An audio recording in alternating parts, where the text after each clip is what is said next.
Welcome to our channel. నేను నవీన్. గతంలో non వేష్ Hindu దేవుళ్లపై చేసినటువంటి అనుచిత వ్యాఖ్యలకు గాను ప్రస్తుతం పోలీసులు ఆయనకి చుక్కలు చూపెడుతున్నట్టుగా తెలుస్తోంది. అయితే పూర్తి విషయాలు మనతో మాట్లాడడానికి సీనియర్ అనలిస్ట్ శ్రవణ్ గారు ఉన్నారు. సార్తో మాట్లాడతాం. సార్ నమస్తే. నమస్తే అండి. సో ప్రస్తుతం నాన్ వేష్ పోలీసులు వలలో ఉన్నట్టుగా తెలుస్తోంది. నిమిషానికి ఒక సస్పెన్స్ అన్నట్టుగా ఒక్కొక్క షాక్ ఇస్తున్నట్టుగా తెలుస్తోంది. సో దాని గురించి మీరు ఏమంటారు? మీ అభిప్రాయం ఏంటి? నాన్ వేష్ ప్రపంచ యాత్రికుడు అని పేరు ఉన్నప్పటికీ అతను నేను ఎప్పుడు కూడా ప్రపంచ యాత్రికుడుగా కాకుండా ప్రపంచ వ్యభిచారికుడిగానే పిలుస్తూ ఉన్నాను. ఎందుకంటే ప్రపంచ యాత్రలు ఎవరు చేసినా కూడా అన్వేషణ కోసం అంటే సంస్కృతి సాంప్రదాయాల అన్వేషణ కంపారిటివ్ విశ్లేషణ కోసం చేస్తూ ఉంటారు. సదరుగా మాత్రం మరి వ్యభిచార గృహాలు సందర్శించడానికి తిరిగినట్టుగానే ప్రతి దేశంలో ఆయన వెళ్ళినప్పుడు ఆయన ఆటలు ఆడుతున్నాను గుంటలు అంటూ ఏదో ఎటకారం మాటలతో చేస్తున్నందువల్ల నాకు అతనికి మీద గౌరవం అయితే లేదు. సరే, అది నా వ్యక్తిగత అభిప్రాయం అయినప్పటికీ అతను తరచూ తన ఛానల్ యూట్యూబ్ ఛానల్ యొక్క వ్యూస్ పెంచుకోవడానికి, తద్వారా ఆదాయాన్ని పెంచుకోవడానికి, సెంటర్ ఆఫ్ అట్రాక్షన్ ఉండడానికి వివాదాస్పద వ్యాఖ్యలు చేయడము, తరచూ ఏదైతే వైరల్ అవుతుందో, ఏదైతే బాగా క్రష్ అవుతుందో, ఏదైతే సంఘర్షణ ఇస్తుందో, దేని ద్వారా అయితే వ్యూస్ వస్తాయో దాని గురించి వేలు పెట్టడం, ఏదో ఒక కామెంట్ చేయడం, చివరికి ఎంత బరితెగించాడంటే తాను ఈ స్త్రీల విషయంలో కట్టుబాట్ల గురించి ఈ మధ్యకాలంలో ఉన్నటువంటి శివాజీ చేసినటువంటి వాక్యాల విషయంలో తనకు అవసరం లేదు. అసలు ఎక్కడో విదేశాల్లో ఉండి తన పనితో తను చేసుకునే వాళ్ళు కావాలని వ్యాఖ్యలు చేస్తే తప్పకుండా నాకు వ్యూస్ వస్తాయని దిగజారి వ్యాఖ్యలు చేస్తూ అందులో మళ్ళీ వివాదాస్పద వ్యాఖ్యలు, హిందూ దేవతను కించపరుస్తూ వ్యాఖ్యలు చేయడం జరిగింది. అక్కడి నుంచి ప్రారంభమైనటువంటి సంఘర్షణ చిలికి గాలిబానంగా మారుతూ ఉంది. అయితే దాని మీద ఏమంటే చాలా దిక్కులు అతని మీద కేసు పెట్టడం జరిగింది. ముఖ్యంగా ఆయన హిందూ దేవతలను అవమానించడం కూడా భారతీయ సార్వభౌమాధికారాన్ని కూడా ప్రశ్నించి భారతీయులను కూడా హేళన చేస్తూ మాట్లాడిన విధానం చూసాం. సో ఈ రెండింటి పేరు మీద అతని మీద కేసు అయితే అయింది. మన తెలుగు రాష్ట్రాల్లో ఖమ్మంలో కూడా కేసు ఎఫ్ఐఆర్ నమోదైంది. ఇక్కడ పంజగుట్టలో కళ్యాణి అని చెప్పి మన అందరికీ సుపరిచితురాలు సినీ నటి కరాటే కళ్యాణిగా ప్రసిద్ధికి ఎక్కిన ఆవిడ హిందూ శ్రీరామ్ ఆమె బహుశా కృష్ణ భక్తురాలుగా ఉంటూ హిందుత్వం గురించి కానీ ఈ హిందూ భక్తి భావాన్ని గురించి కానీ ఈ చైతన్యమైనటువంటి ప్రోగ్రాంలు చేస్తూ ఉంటుంది. అందులో భాగంగా సంస్కృతి అంటే భారతీయ సంస్కృతి కానీ స్త్రీల పట్ల అసభ్యంగా ప్రవర్తించడం కానీ గతంలో కూడా చూసాం. ఒక ఖండిస్తూ ఉంటారు. యూట్యూబర్ కూడా బూతులు మాట్లాడుతూ సినిమా చేస్తే అతని మీద కూడా చర్యలు తీసుకుంది. ఆ తర్వాత ఎవరో జనం లక్కీ లెటర్ పేరు మీద మోసం చేస్తుంటే కూడా వాళ్ళ మీద కూడా ఈమె తానుగా ఇనిషియేట్ తీసుకొని పోలీసులకు పట్టించడం జరిగింది. అంటే సమాజంలో మంచి చేయడం కోసం తన వంతు కర్తవ్యంగా తన మీద విమర్శలు వచ్చినా, తన మీద దాడి జరుగుతున్నా భయపడకుండా, ప్రాణహాని ఉందని భయపడకుండా కూడా ముందుకు వస్తుండే కళ్యాణి గారిని మనం చూస్తూనే ఉన్నాం. ఆమె ఫిర్యాదు మేరకే పోలీసులు అయితే కేసు నమోదు చేసుకొని దినంగా అంటే మన భారతీయ శిక్షా స్మృతి ప్రకారం ఏదైతే ఉందో కొత్తగా వచ్చిన సంవిధానం ప్రకారం కూడా సెక్షన్లు, సైబరాబాద్ కేసులు, సైబర్ యాక్ట్ కేసులు కూడా పెట్టి అతను యూట్యూబ్ ప్లాట్ఫామ్, సోషల్ ప్లాట్ఫామ్ మీద కంప్లైంట్ ఇచ్చి దాన్ని అకౌంట్ క్లోజ్ చేయమని చెప్పి కూడా వీళ్ళు లెటర్ పెట్టడం.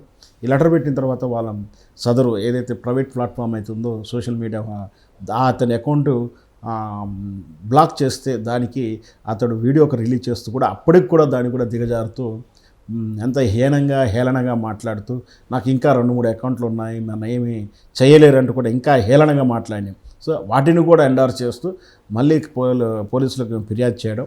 దాంతో ఇతను అరెస్ట్ చేయడానికి సన్నద్ధమవుతున్న వేళ ఇతను అందరికీ తెలిసిన విషయం కాబట్టి ఈ దేశంలో అయితే లేడు కాబట్టి లుకౌట్ నోటీస్ అని ఒకటి జారీ చేస్తే వీసా ఉన్నటువంటి ఎంబసీలకు అందరికీ కూడా వెళ్తుంది. ఎల్ఓసి అంటాం, జనరల్గా లుకౌట్ సర్టిఫికేట్ అంటాం దాన్ని. సో దాన్ని జారీ చేస్తారు. దాని ద్వారా ఏంటంటే సదరా నెంబర్ ఉన్న పాస్పోర్ట్ నెంబర్ ఎక్కడ ట్రావెల్ అవుతున్నా, ఎక్కడ ఎంటర్ అయినా సరే వెంటనే పట్టేస్తారు. అంటే ఇండియాకే రాని అవసరం లేదు, ఏ దేశం నుంచి ఎక్కడ వెళ్ళినా కూడా ఇంటర్పోల్ ద్వారా జరుగుతున్నటువంటి ఇంటర్నేషనల్గా ఉన్నటువంటి ఒక అండర్స్టాండ్ అది. అట్లాంటి ఏదైతే ఒక దేశ పోలీస్ వ్యవస్థ, ఆ దేశ అంబాసిడరీ వ్యవస్థ అంటే విదేశీ వ్యవహారాల వ్యవస్థ ఒకరిని నేరస్తుడిగా భావిస్తే అతని పాస్పోర్ట్ నెంబరు ఎంబసీ వీళ్ళకు ఎయిర్పోర్ట్ సిబ్బందులకు కానీ అంతటా కూడా ట్రావెల్స్కి ఇచ్చేస్తారు. వాళ్ళు ఎక్కడి నుంచి అంటే ఓన్లీ విమానమే కాదు, నౌకాయానంలో కూడా ప్రయాణించినా కూడా పట్టేస్తారు. మన దేశంలో కాదు, ఏ దేశం నుంచి ఇంకో దేశం వెళ్తున్నా కూడా పట్టేస్తారు. కాకపోతే ఆ దేశం నుంచి నేరస్తులను మనకు అప్పచెప్పేటువంటి మ్యూచువల్ ట్రాన్స్పోర్టేషన్ అది అగ్రిమెంట్ ఉంటే ఈజీ అవుతుంది. లేనప్పుడు మాత్రం స్పెషల్ ట్రీట్మెంట్ కూడా తీసుకురావాల్సి ఉంటుంది. ఖచ్చితంగా నేను ఆ రోజే చెప్పాను, నాన్ వెజ్ను ప్రపంచంలో ఏ మూలకున్నా కూడా భారతీయ చట్టాల చేతులు విశాలమైన బొక్కల్లో దాక్కున్న పట్టుకొచ్చి జైల్లో చిప్పకూడు తినిపిస్తుందని చెప్పాను. అలాగే ఇప్పుడు నాన్ వెజ్ కూడా పాపం పండింది అని చెప్తాను. ఎందుకంటే ఇటు చట్టాలతో ఆడుకున్నాడు, భారతీయ సంస్కృతితో ఆడుకున్నారు, భారతీయుల ఔన్నత్యం గురించి ఆడుకున్నాడు కాబట్టి తగిన బుద్ధి చెప్పాల్సింది ఆయన. హిందూ మత సాంప్రదాయాలను గౌరవించకపోవడం ఆయన వ్యక్తిగత అభిప్రాయం కావచ్చు, కానీ అట్లా అవమానించి మాట్లాడకూడదు. కాబట్టి అట్లా మాట్లాడినందుకు తనని ఖచ్చితంగా శిక్షించాల్సిందే. అతని మీద ఆ తర్వాత కూడా చాలా కేసులు ఉన్నాయి, చాలా ఫిర్యాదులు కూడా ఉన్నాయి. అతను వస్తే అతని మీద ఇంకా పాత తాలూకు కేసులు కూడా. ఎందుకంటే ఈ మధ్యకాలంలో ఎన్ఆర్ఐలుగా ఉంటూ ఎక్కడో ఉంటూ ఈ రాజకీయాల విషయంలో కానీ, మతాల విషయంలో కానీ, వ్యక్తుల విషయంలో కానీ ఇష్టం వచ్చినట్టు వ్యాఖ్యలు చేయడం, మేము ఆ దేశానికి రాము కదా, మాకు అవసరం లేదు కదా, పోలీసులు మనం పట్టించుకోరు కదా అంటే ధైర్యంతో వ్యాఖ్యలు చేస్తున్నారు. అట్లాంటి వాళ్ళందరికీ కూడా ఈ నాన్ వెజ్ను తీసుకొచ్చి చిప్పకూడు తినిపిస్తే వాళ్ళకు కూడా బుద్ధి వస్తుంది. ఖచ్చితంగా నాన్ వెజ్ని ఎక్కడున్నా ప్రపంచంలో పట్టుకొచ్చి ఈ భారతీయ చట్టాలు, ఈ పంజగుట్ట పోలీస్ స్టేషన్ను పరిధిలో లోపడేసేసి మొత్తం మీద భారతీయుల చట్టాల యొక్క గొప్పతనం మీద దానికి చూపించాల్సిందిగా ఉంటుంది. అయితే ఇప్పటి వరకు కూడా నాన్ వెజ్ విషయానికి వస్తే ఎక్కడ వివాదం జరిగినా లేకపోతే కాంట్రవర్సీ అనుకున్న ప్రతి చోట కూడా ఆయన వేలు పెట్టడం, దాని నుంచి వ్యూస్ వస్తాయని అనుకున్న ఈ ధ్యాసలోనే ముందుకెళ్ళాడు. అయితే ఇలాంటి పరిణామాలు ఎదురవుతాయని ముందే తెలుసా, లేకపోతే కావాలని ఇట్లాంటి వాటికి కాలు దూతున్నాడు అని అంటారు? అంటే విచక్షణ కోల్పోయినప్పుడు ఎవరికైనా సరే మంచి చెడు అర్థం కాదు. డబ్బు కోసం కక్కురు పడుతున్నాం అనుకోవడం, కానీ ఎంతమంది విలువలు దిగజారుతున్నాం ఒకటి చూడడం తెలియకపోవడం ఒకటి.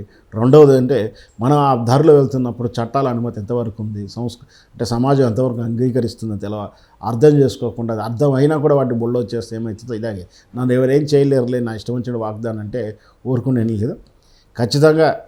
ఖచ్చితంగా వ్యూస్ కోసమే చేస్తాను, నువ్వు కూడా చేయండి అంటూ కూడా చాలామందికి అడ్వైజ్ చేసిన చరిత్ర ఆయనకు ఉంది. అసలు వీడియో సాక్ష్యాలు కూడా ఉన్నాయి, వీడియో కూడా ఆన్లైన్లో ఉన్నాయి. అంటే మనకు కావాల్సింది మంచి చెడు కాదు, మన వీడియో లేస్తుందా లేవదా అని స్పష్టంగా మన వీడియోకు వ్యూస్ రావాలి అంటూ ఆయన చేసినటువంటి వాక్యాలు, దానికోసం ఆయన పరితపించే విధానం అర్థమవుతుంది. కాబట్టి నైతికంగా కాదు, అతను మనిషిగా దిగజారడని చెప్పొచ్చు. అయితే ఇప్పటి వరకు కూడా ఆయన ఇన్ఫ్లుయెన్సర్స్ పైన డైరెక్ట్గా ఒక వీడియో రూపంలోనో లేకపోతే ఆయనకి సంబంధించినటువంటి షార్ట్స్ రూపంలోనో కొన్ని వ్యాఖ్యలు చేయడం జరిగింది. సో వెరసే అది లాస్ట్కి పోలీసుల వరకు వెళ్తూ ఉండేది. కానీ ఇప్పుడు డైరెక్ట్గా పోలీసుకే కౌంటర్ ఇస్తున్న ఈ నేపథ్యంలో చూస్తే ఇది ఇంకా సీరియస్ జటిలం అయ్యేలాగా కనిపిస్తున్నట్టు మీరు ఖచ్చితంగా పోలీసులన్నా, పోలీసు వ్యవస్థనన్నా, పోలీసులు కాకుండా ఇప్పుడు ఆయన వీడియో ఆల్రెడీ కేసు ఉంది కాబట్టి అన్నీ కూడా ఏడానవుతూ ఉంటుంటాయి. ఖచ్చితంగా పోలీసులు కూడా సీరియస్గా తీసుకుంటారు. ఎందుకంటే చట్టాన్ని, పోలీస్ వ్యవస్థను గౌరవించకుంటే రేపు సమాజంలో ప్రమాదకరమైన పరిస్థితులు వస్తుంటాయి. ఇట్లాంటి వాడిని కలిసిస్తే రేపు ఇంకొకటి తయారవుతాడు. కాబట్టి ఖచ్చితంగా నాన్ వెజ్ మీద చర్యలు తీసుకుంటారు. ఎక్కడున్నా కూడా ప్రపంచంలో ఎక్కడున్నా కూడా చెవులు పట్టేసుకొని, చేతులు పట్టేసుకొని మెడలోంచి తీసుకొస్తారనేది నేను చెప్పగలుగుతాను. Thank you sir, thank you so much. Thank you viewers, bye.